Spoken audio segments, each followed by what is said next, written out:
Okay, so today I start preparing the engine bay for paint. So this is where we're up to at the moment. Lots of fiddly stuff to do, but yeah, definitely a workable project. It's good that this Divvy's got Jackal rust in it. It's really good. Makes things a lot easier rather than weld panels and all that sort of stuff. So yeah, no, she's very good condition. Oops, there goes a can. So yeah, this is the start. So I'll just do some videos of little bits and pieces as I go and till the finished result. There's the engine over there. Got too much stuff everywhere. Yeah, she's waiting.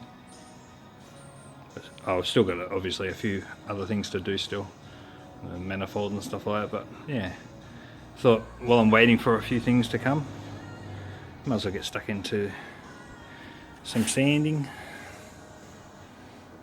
Yeah, so that's where we're up to. So far, cleaned up all the fronts and got the 2-pack primer on,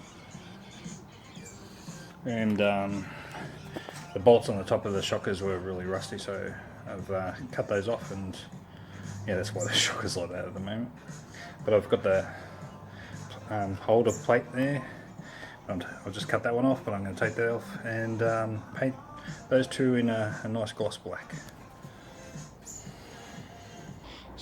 So this is one of the ones that I've taken off already, and just doing the underneath. Look how good that looks. Nice gloss black. It's so hard on the camera to really describe until you really, it's very nice and shiny. There you go. It is shiny as. And looking new, so I'll do the underneath and then I'll do the tops and just put them aside ready for later on after the engine bay is going to go back together after it's all painted in top coat. Okay, we're at the hanging stage, which is, this is the other side, or the top side, and obviously you've seen the bottoms, but this is the tops. Look at this. That is awesome. Look at that for paint. Freaking awesome. So I'll let those dry now. Okay, so we're back. These are the, because it's cold weather, they've gone a little bit more dull, but they are shiny and looking new. So on this firewall, there's obviously lots of, you got your brake booster, you know, certain cables that come out, your main looms on both sides, and your air conditioning ports. Now, on this Divvy, one of these snapped, one of the lines. It just rusted and broke off. So I'm gonna have to take the dash out. I got to take the dash out anyway because I want to get rid of all this and paint pretty much that firewall. Now, this is going to be extra part to this. Instead of just painting the engine bay, I got to rip out the dash, and I had to rip out the dash anyway. I have, out of the other XG Ute, I do have the other one out of it. These are good. They seem solid, but I think they, all the Phillips screw heads, I will be, when putting the dash back, I will be checking this prior, because this is going to replace it.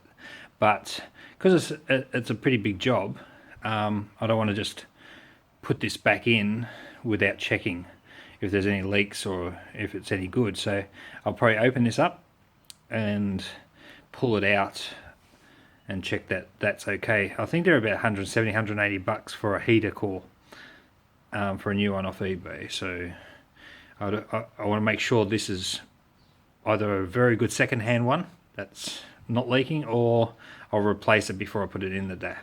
Put the dash in. I've also added the other Ute, I've got another steering column. So what I'm going to do is check how good this steering column is, and either keep this one or replace it. So at the moment, I've taken the steering column gold bolts. They're those ones. I've taken those out. Get out of the way, loom. Yeah, so we're going to be pulling the dash out. So you pretty much, you've got bolts up here. There's a bolt there, and on the opposite side where your computer is, there's another bolt. I think there's a bolt behind the computer itself. I'm not sure yet exactly. I think there's 3 or 4 bolts there, but there's definitely these ones that I've already taken off on the firewall. These all connect to the dash. There's a few of them. But yeah, they all hold the dash in. Once you've pretty much got all the bolts out, the dash won't take too much to take out. I've already taken off the front section of the heater. You gotta be careful and watch where your wires go and all that sort of thing. So it'll be good to have a look at how good the firewall is inside as well. And the XG ute that I scrapped and got rid of, it was under this section, just under all the heater elements, it was rusted right up in there, like behind the dash. So I'm interested to see how good this one is. I reckon it'll be 100 times better, but you never know. So that's where I'm at. I'm going to be ripping this whole dash out and steering column and making sure the firewall has got jack all on it. So the brake booster is like, you got rusty areas that, and I've got the, where is it? I've got the other brake booster. I think it's under the car, or did I put it somewhere else? I might have put it somewhere else, but I have got the other, oh there it is. I've got the other brake booster there from the other XGU. I'll see what's best between the two, and yeah, I'll be removing that. So as much of the, and the looms on both sides. The other loom out of the other car I've got, so I will be seeing, like in this loom, I mean there's broken bits and stuff like that. This was, I don't know how bad this is, this was hacked, so I'll be comparing the two looms together and seeing what's, and make the best out of two looms. Yeah, so we'll keep going and we'll do another video later.